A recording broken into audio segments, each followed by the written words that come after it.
Prologue. I've been waiting 12 years, 5 months, and 30 days for the inevitable outcome for my actions.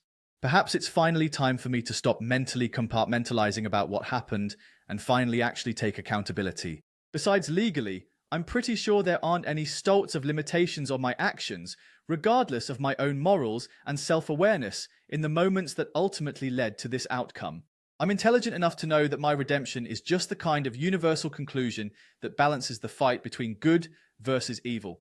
However, throughout this entire experience, I've learned that the views of what is good and evil are often both based off of the perspectives of the viewer at the time of question.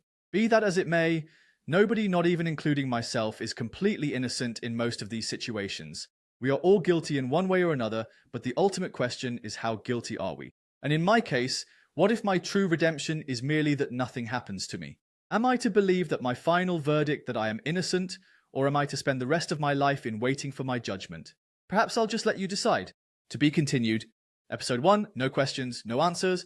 Episode 1, no questions, no answers. I suppose if I am to truly be honest with myself and take full accountability for my actions, I should at least admit when it all started. It all began one hot summer night around 2 o'clock in the morning with the sound of someone ringing my doorbell. I hadn't been asleep long and wasn't anticipating any company. As I opened my eyes and glanced at my alarm clock to check what time it was, I remembered vaguely a lesson my mother once told me one night after breaking my curfew as a teenager. She said, "Son, ain't nothing that means you any good is open nor inviting after 1 o'clock in the morning except trouble and legs."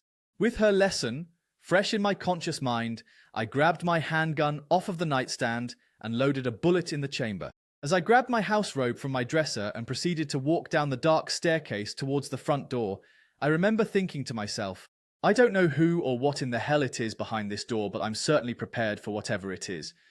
When I got down the stairs and looked through the peephole, to my surprise, I recognized the face on the other side of the door. It was my ex-neighbor from across the parking lot.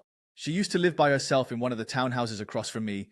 When she was staying there at the time, I had only seen her once in passing, since I moved in a month prior before she moved out. I put my gun hand behind my back, hiding my gun from sight, and unlocked the door with my other hand. I opened the door slowly, just enough to fully see her body entirely.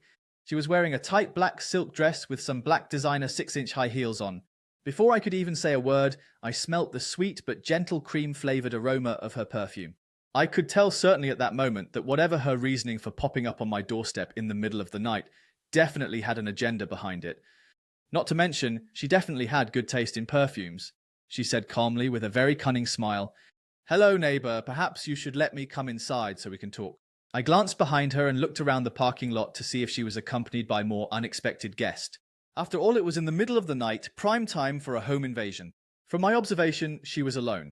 She then said, "Trust me sincere, I'm alone, and if I was here with ill intentions, you'd already be dead. Besides, I'm pretty sure with that .40 caliber semi-automatic that you're holding behind your back, I'd imagine that you're pretty safe against me." For her to know my name and me not knowing hers was a bit unsettling.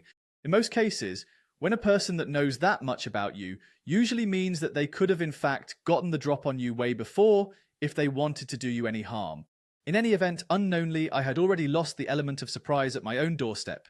I replied, "Be my guest," as I opened the door fully as she walked inside my townhome.